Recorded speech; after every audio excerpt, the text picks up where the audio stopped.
Hello everybody, welcome or welcome back. Today is March 1st, so we have come to the end of another reading month. Yeah, April's my birthday month, so it feels like a special month because we have a significant pile of books to talk to you about.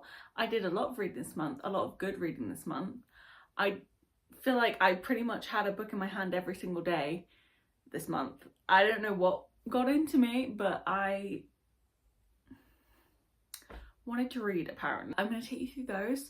Also, I haven't picked my TBR yet for May because nothing's really jumping out at me, so I thought it would be fun to, instead of just like randomly picking one, if I'm going to randomly pick one anyway, do like a TBR prompt segment section of this video. I thought that could be fun. I'm going to get straight into it with the books I read in April. Obviously I'm going to reference my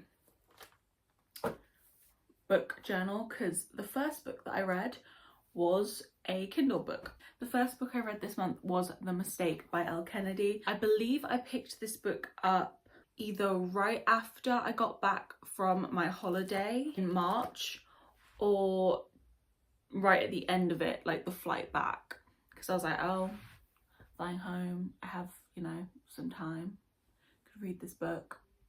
Or I picked it up right when I got back because I was like in a good vibe with those kind of like light-hearted romances, so I kind of wanted another one. Okay, so I rated this book a 4-star. I think I rated the first book in the series, The Deal, a 4.25, but I feel like I feel similarly about them. They're both good, get you where you need to go, but it's just like nothing special. I don't think I remember the people's names in it. No, but I do remember the start of the book, and I did enjoy the start of it. It was kind of like a very unexpected way that they met. It wasn't like a, we look at each other and it's instantly like, oh my god, I'm running after that girl. The main guy was already had feelings for someone else, and that was crazy. And then he met her and didn't really look at her in that way, but then kind of did, and then was like, oh god, what am I doing? And then he did something, kind of fucked it up, and she was like, okay, bye bitch. And then he's like, okay, I need to get her back. I wanna get her back. I enjoyed it, and I don't remember skimming it, which usually books like that I will just skim because I don't need to read every single word on this page. It's pretty easy to understand. The first physical book I read was Hunting Prince Dracula. This feels like a million years ago. Like I barely can recall what was happening in my life to pick this up. So when I read Stalking Jack the Ripper, I rated it 3.75. It was okay. I was slightly disappointed by it, to be really honest, because I was very excited about the concept. I really like YA mysteries. I really love like historical settings, and I heard that there was like a good romance going through the book, so I was like, okay, that sounds right up my alley. I was slightly disappointed by the first one. This I liked a lot more. I think I rated this a 4.25. I think so. That sounds accurate to me. It was just like slightly above average, which is how I feel like that's how I rate my books. If it's a slightly above like good, if it's slightly above good, then it's 4.25, which might be wrong. It's obviously a continuation from the first one, but we're in a new setting. It's in like, they're not in like Transylvania, I can't remember where they are, but it is like vampire-y, you know, lore. Like the lore, L-O-R-E, around the towns is like vampire stuff, you know what I'm saying? Yeah, I quite enjoyed it. I had a good time with this one, and I was pleasantly surprised like about the way that it moved forward, and I really fell in love with the romance in this book. Like, I think the romance is what kept me wanting to, that's annoying, is what kept me wanting to continue this series, because it is really good, shockingly good in my opinion. So yeah, Hunting Prince Dracula, pleasant surprise. I was very happy that my opinion improved from there. Next book I read was What the River Knows by Isabel Ibanez. I have been raving about this book since I read it. I rated this a 4.75.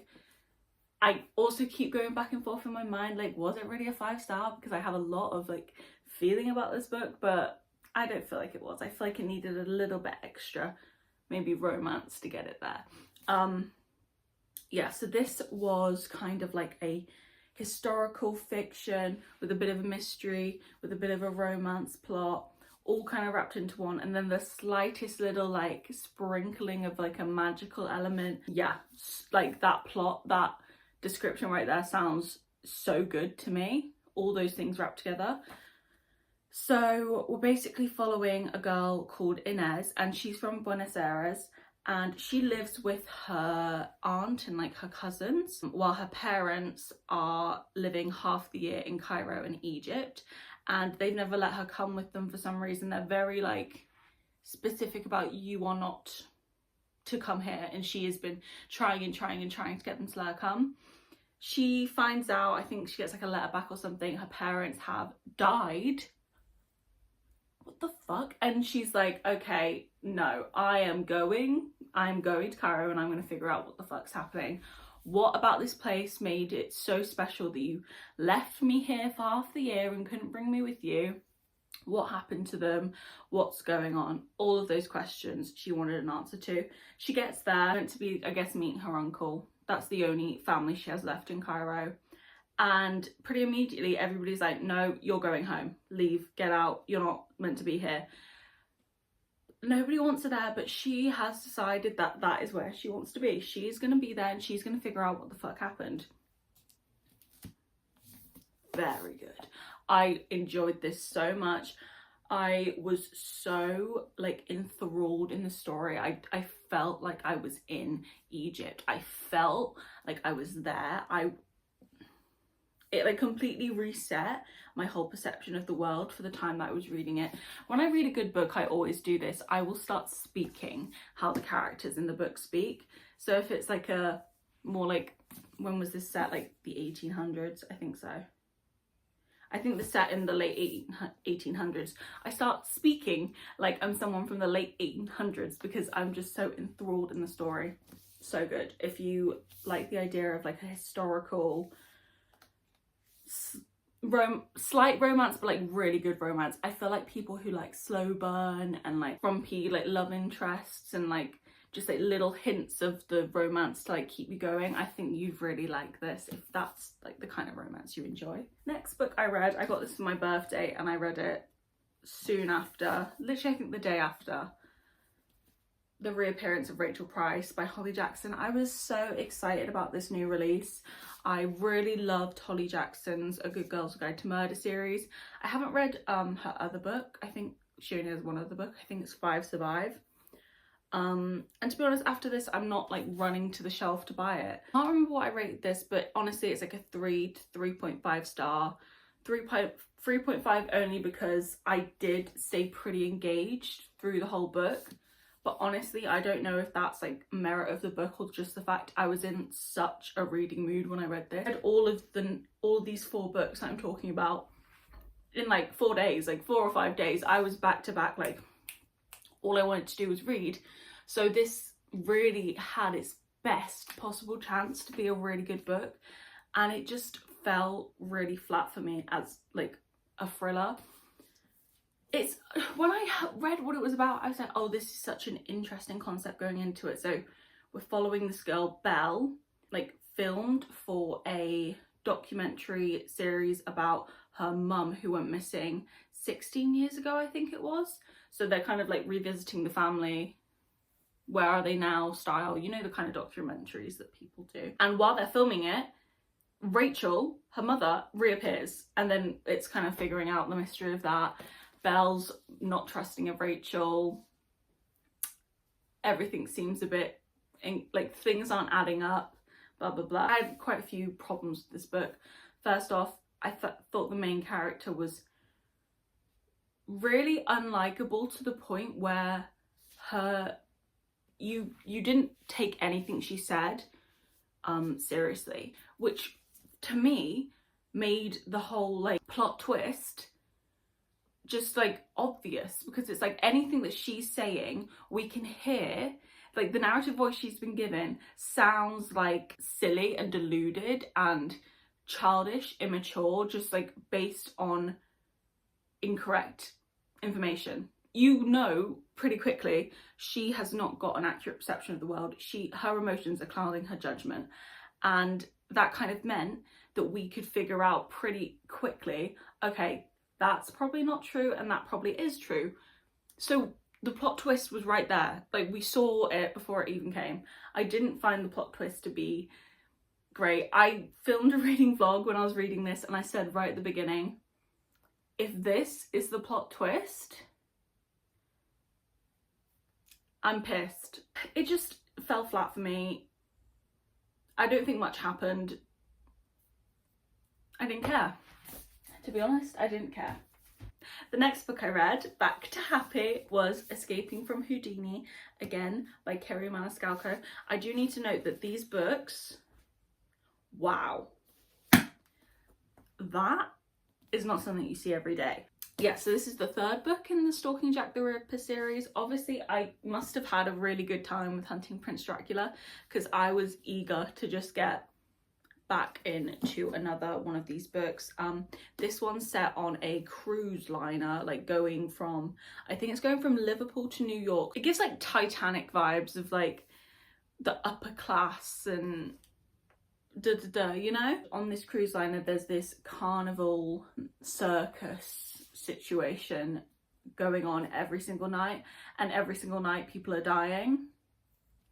Crazy, whoa. Obviously following the same characters that we've been following in the previous books. I think this setting was my favourite setting, because it was like very like vibrant and fantastical and magical, and just a really like light, refreshing change from like kind of like the dim Dracula vibe that we had in this book. My main problem with it though, I think I preferred this one, by the way. My main problem with this one was that I felt like death wasn't handled in the same way as it was in the other ones. Whoa. Sometimes I have this issue with YA books, usually YA fantasies, where I feel like really serious topics aren't taken seriously, and it just like kind of cuts tension for me. I'm like, okay, so if we don't care that people died, that's probably the worst thing that could happen. Like, what am I reading for if we're not going to have any reaction? Like, it's just, I don't know, it's just a weird thing for me. I don't like it. I find it weird. This didn't do that as much as I've experienced in other books, but maybe because of the amount of people that were dying and we had to continue and like move the plot along, it did feel like people were dying and then just getting like brushed under the carpet, and it was weird. I was like, okay, so we haven't been reacting like this in the past. Usually we take death pretty seriously in these books. And for some reason we're kind of not as much, it feels. Also, the romance wasn't as good in this book because we had an interloper. I missed that element, to be honest. I missed my Thomas, what's his name? Thomas Cresswell? My Thomas Cresswell moments. Okay, next. This is a big deal, guys. This is a very big deal. I read Kingdom of Ash. Look at it, it's so gorgeous. Where am I going to put it? Do you see how I have my what am I saying? My Throne of Glass books. I have the tandem read like out at an angle, if you can kind of see, and it looked really good. I like how it looks, so I don't know how this is going to fit in. Hopefully it'll still look good, but I'm scared. That's not relevant. Back to this book. What a fucking ending. What an ending to one of my favourite series of all time, maybe my favourite. Yeah, this series really did something to me. This series has my #1 favourite protagonist. I feel like a lot of people will say the same. I can't even say her name. Like, that's the lengths that we're going to of like plot twists and change and craziness from the start of this series to now. But the main protagonist in this series is my absolute favourite. She is such a fucking boss bitch. Such a representation of like, you can do everything for everyone. You can do everything, and if you want like nice, palatable, people will still say that you're evil and like the worst thing that's ever happened to the world. And it's just insanity, but it's amazing, and I just love it so much. This was such a good ending. I was so scared about how long this was, but I had such a good time. cried throughout. I just loved it. I don't even know what else to say. It was obviously a lot happened, so it's hard to really get into anything. And obviously it's the final book in a series, so I can't tell you anything about the plot. But this was a great ending. I rated this a 5-star, by the way. I loved it. I'm so proud of reading that. And I read it in the middle of a month. I thought that would take me a whole month to read, to be honest. Because Empire of Storms took me like 3 weeks. Like the tandem read took me like 3 weeks to get through. I kind of ate. The next book I read, I'm looking at my thing, and it's called Electric Touch by C. Riley. I don't know who, I just put like the initial for the first name. So I don't know who that is. It was on Kindle Unlimited, and I think it was like a, what was it? I think it was a musician romance. I think. I haven't read something like that in so long, like one of the like Kindle Unlimited kind of books with like a bunch of books in a series. You know what I'm saying? Those kind of books. I haven't read one in ages. I think after Kingdom of Ash I was like, okay, I need some like brain rot material right now. I don't remember anything about it though. I feel like it's like, if I can't, I'm just gonna say it's a 3-star because I don't remember anything about it, but I did finish it. And if I don't want to finish a Kindle Unlimited book, then I just don't. So I feel like it must have been okay. I think this girl is following like a bucket list of things to do, and one of them is to sleep with a rock star, and that's how she meets the guy, but like she doesn't go through with that, I don't think. And I think he's just broken up with his girlfriend who's in his band. And like, oh, I remember there was a lot of like tension there, and I enjoyed that because I do like a bit of jealousy. I like when someone's like getting in the way. Then I read The Score by Elle Kennedy. Again, that is in the what's it, Off Campus series, so the same as The Mistake. I kind of regret picking it up at the time because I did skim it, but also from like the characters, I feel like they might have been my favorite couple, but I did skim it because I was like, oh, I kind of just want to get through this now, like I shouldn't have picked it up, so maybe I should have just put it down, but whatever. I really enjoyed the characters though. I found the guy, I think his name's Dean, he's very funny. I liked it, but I don't really remember anything about it because I rushed it again. Also, I think I read that, I think I started that while I was reading Kingdom of Ash, because I was filming a reading 200 pages a day video when I read Kingdom of Ash, and these pages took so long to read, so it was like reading like 300 pages a day, it felt like. So I think I started The Score towards the end of that to like make up some pages. But yeah, and after I finished The Score, I picked up Clockwork Angel by Cassandra Clare. This is the first book in the Infernal Devices series. Whoa, I really like fucked up the thing on this one. I don't know what I was doing. I was really like smushing it. I quite liked this. I think I rated it like a 4-star. I definitely like it better to Mortal Instruments so far. If you don't know, I read the first 3 books in the Mortal Instruments series, didn't like them, so I stopped.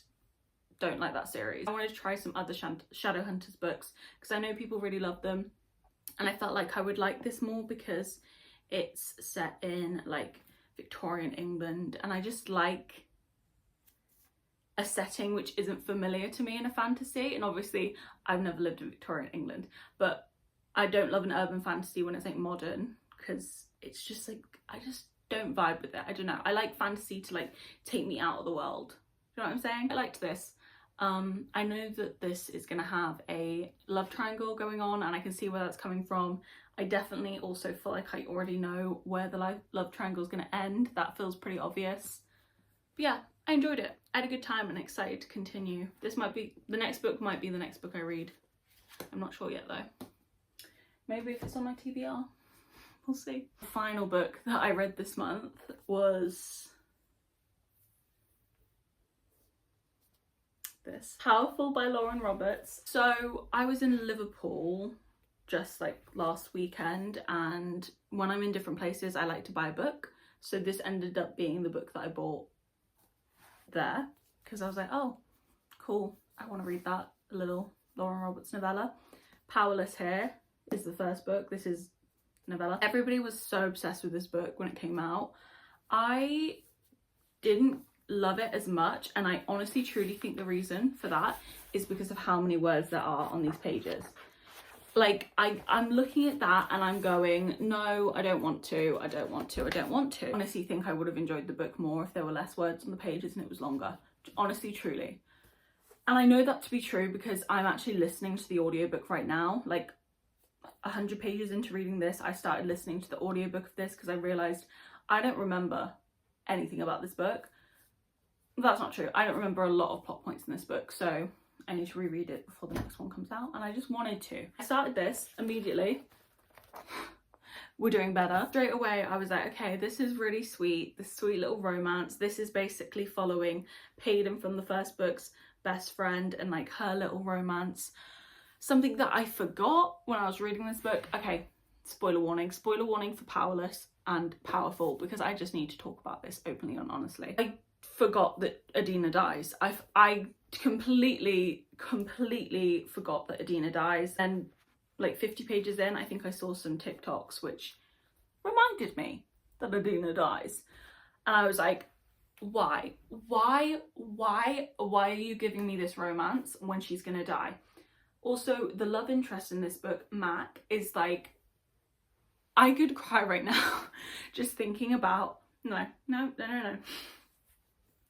Their dynamic is Grumpy Sunshine, and you find out from him like opening up to her that he just, like, he has never had a reason to be happy in his life ever before until Adina. She brings out happiness in him, she makes him smile, and their dynamic is just so precious and like feels like fate, and just to get that into this short of a book is admirable. Yeah, the book ends with her dying. Like, just before it happened, so we got to the point when it was like, okay, we know as a reader that she's probably been like locked up, taken by the king at this point. Like, she's already been, like, the process of her dying is already beginning, and you're still reading him being like, oh, I'll see her tomorrow, like having like a little present to give her, and like all the happy stuff and like the hope that he now has. And I just immediately start bawling. The last 50 pages of this book was like so hard for me to read. Like, I was genuinely crying more than I've ever cried about a book ever before. I might even insert a clip, because the reason I had to continue is because I was filming a video which had like a certain amount of hours I had to read in a day, and I had 15 minutes left, and I was like, I can't stop this book and pick up another one for 15 minutes.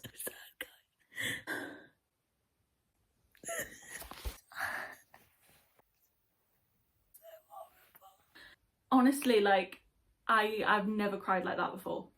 And I don't think I was that emotionally invested with these characters to feel like that. I don't know what happened. To be honest, I think I was already in my feels anyway. I was just like a bit emotional that evening. Yeah, like snot coming out my nose, tears streaming down my face, like sobbing over this book, over this novella, over this 200-page book. I'm so heartbroken for that boy. I can't tell you. I can't actually tell you. I'm going to take a 5-minute break and re-up my energy, and then we are going to move on to the TBR aspect of this video. I'm going to be picking my TBR for this month, some prompts. That's really, like, how has this little book done that to me? This is why I don't read sad books. This is why I don't read sad books. Hey, Jesus, I really struggled just then to think of prompts, because I was like, this is for this month, so I'm not going to put something that I really don't want to read. But I mean, it looks like nothing, but there's a couple in there. I'm only going to pick like 5 to 7. This jar's so cute. Thank you to Illumicrate for the jar. Oh no, I don't feel good about that one. It's nice to have a friend. Okay, first prompt. A mystery or a thriller?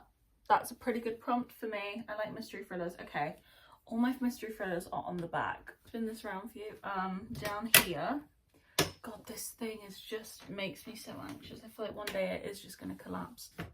Bad Blood, All White Lies, and then 9 Liars. I don't think... Oh, I guess Misery is a thriller, right? But I don't think I want to put that. Either Bad Blood or 9 Liars. Because Little White Lies is the start of like a new duology that I haven't started yet. So I'd rather finish one of these first. Bad Blood or 9 Liars. Well, this clearly has more of like an autumny vibe. I don't know if I'm going to be able to wait till autumn to read this.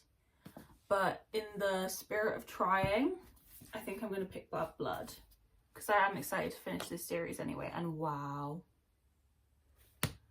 Wow. Look at that flop. If you don't know, I love this series. The last book, All In, though, was probably my least favourite so far. So I'm hoping that this is getting better rather than like continuing down. Next pick. Call You Babe. A book based on its cover. That's fun. Immediately my mind goes to Just for the Summer, Abby Jimenez, because this cover is really gorgeous.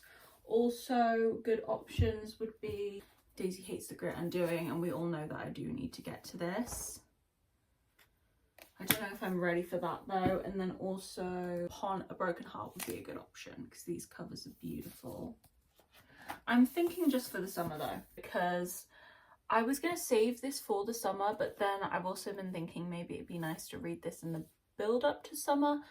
May feels like a good time because I think we're going to get some warm days. So as the first book of the summer, this could be a good option. Yeah. An author you've never read before. Oh, I've got lots of authors I've never read before on here, thanks to Illumicrate. Do I want to read one of my Illumicrate books maybe? That could be a good idea. The question is which one? I've Foam Folk, To Cage a God, A Principle of Moments, and To Gaze on Wicked Gods. I also could read a different book, but I feel like maybe this is a good prompt to pick one of these. Let me read through some of these. I kind of want to read this. This sounds interesting. To Gaze Upon Wicked Gods. I think this is a series. I don't know if it has only got the first book out or not. It's just miraculous, like that I am able to own something this gorgeous, like a book that looks like that. I feel like this might be the only book out.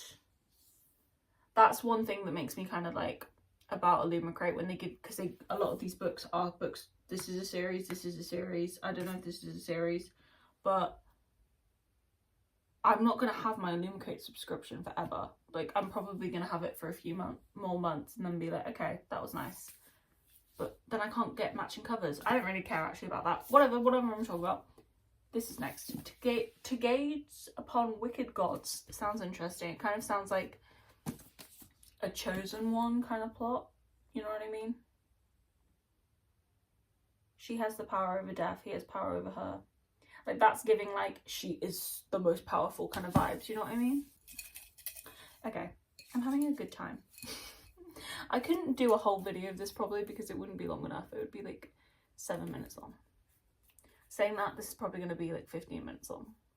So maybe I could do a whole video of this. A book that has been on your TBR for over a year. I'm so proud of myself. I've read all of these books. I'm so proud of myself. Okay, let's go back another month to March. I think this is the first month actually, so I don't think I can go any further back. I've read all these books as well. Okay, well, that's amazing. Okay, I have my physical TBR from that time, so maybe we could look at that. Oh, I think I might know what it is, but I really don't want to read that. It's going to be one of these like romances here because it's pretty much just these that have been with me that long. I'm pretty good about reading my books, but see, I just don't want to read any of those. I've been putting off reading things we've left behind for so long. I loved the first book in this series, but I'm just like not confident that I'm going to love this, and it makes me so nervous, but maybe I just need to do it. do we think? Do you know what? I'm going to put this on my TBR. Oh my god, that's really scary. Why is it 600 pages? It just doesn't need to be 600 pages. There's no reason for this to be 600 pages. Okay, I'm going to pick Things We Left Behind. I'm not confident about like reading this yet, but I'm going to make a real effort to read that this month. A book you could finish in one day. Okay, a book I could finish in one day. I mean, my mind immediately goes to these, but I'm just not really in a romance mood. I don't know if I want to fill my TBR up with romances. Let me look back here. Going to The Love Wager. This was on my TBR for this month as well, but I just didn't get to it. But I mean, look, it's tiny. I feel like I could finish that in a day. Okay, yeah, it's gonna have to be this. I'm not super excited about that. There's a lot of romances going on this TBR, and I'm just not in a romance mood at all. And I'm trying to read a romance right now, and it's just not happening. A book set in a different time period. Okay, I think I'm going to take the opportunity and just throw Clockwork Prince on there, because I pretty much will certainly be continuing the series next month. And this is set in like Victorian England, so obviously that's a different time period. Yeah, I'm very excited about continuing this, to be honest. I really liked the first book more than I thought I would. 1, 2, 3, 4, 5. 1, 2, 3, 4, 5, 6. Okay, one more. Maybe 2 more. I'm having a good time. I'm sad about The Love Wager. I really don't want to read that. I'm such a little cheat. I can't help it. Thing is, if I don't want to read it, I just won't. So, you know. An author you love. Okay. An author I love. I really love Chloe Walsh. Shall we pull Taming 7? Do I want another romance? I don't really, because I don't have that many other genres, to be honest. My TBR is mainly romance. I could read the Some Kind of Perfect, Krista and Becca Ritchie, the thingy. I kind of want to read this. I think this. Okay, cool. That's a very interesting TBR that I'm looking at. So we have Bad Blood by Jennifer Lynn Barnes. We have, oh god, I'm gonna drop this. We have Just for the Summer by Abby Jimenez. What does that say? To Gaze Upon Wicked Gods by Molly and Chang. Is that Molly X Chang? I read that as and. We have we have Things We Left Behind by Lucy Score, Love Wager by Lynn Painter, Clockwork Prince by Cassandra Clare, and then Some Kind of Perfect by Krista and Becca Ritchie. Okay, fun times. Thank you so much for watching this video. I really hope you enjoyed it. I had such a good reading month. I'm very happy with how it went, and I am hopeful that this next month will continue like that. I don't know if that is likely with this TBR. Not that it's a bad TBR, I'm just like really not vibing with romances right now, and yeah, I don't know what that means for the future of my TBR and for all these books. Like, I at one point was so excited about reading Marriage for One. I couldn't care less about reading Marriage for One. I don't know what that says about me now. But yeah, thank you for watching. Really hope you enjoyed. Like and subscribe. Come back next time. All those things. And that's all I have to say.